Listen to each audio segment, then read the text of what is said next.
However, the whipped cream maker is super simple, and these are only about $30, and they're really easy to use, okay?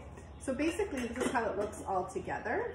This bottom part is a little rubber silicone grippy, and it also acts as a lid as well. So when you're finished with the whipped cream and there's still leftovers, if there's leftovers, you can cover it up.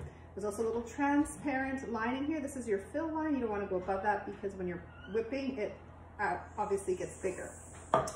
For cleaning purposes, it's dishwasher safe, and it all comes apart in 3 pieces here. So that's really handy.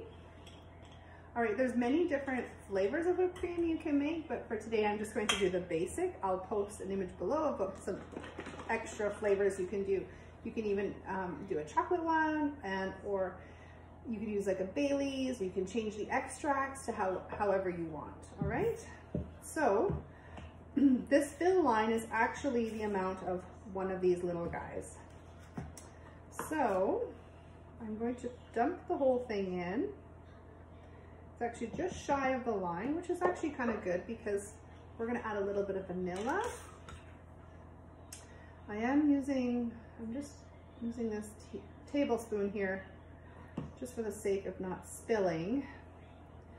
And then of course, I guess I should have done that the opposite, but that's okay. My icing sugar, and I need 3 tablespoons of icing sugar. Now, obviously, my mom doesn't have everything in her kitchen, so I am just using a regular tablespoon. However, I think what I might have to do is get her one of the free measuring spoons this month. All right, so you would put 3 tablespoons of sugar into that, icing sugar. Little tip, if you don't have icing sugar, you just have regular sugar. If you have like a Magic Bullet or kind of like a coffee grinder, you know that coffee grinder, the flat one, you put white sugar in that and grind her up, you will have a icing sugar. Now our blender would actually probably do that as well if you have our large blender. So that blender is fantastic for grinding up things and turning things into powders.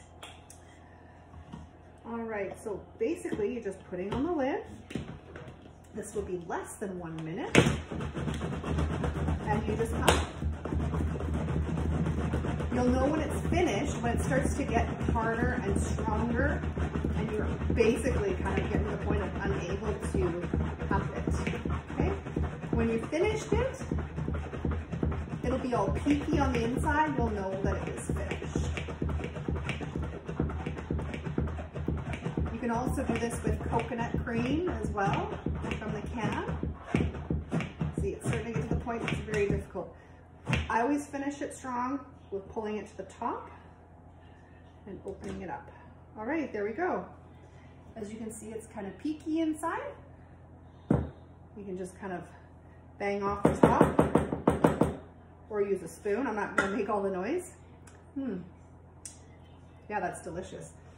So anyways, that's the whipped cream maker. Super easy. Tell me where you think you would use this. Kitchen, on the road, you can even take it camping. What other places do you think you could use this whipped cream maker in a pinch?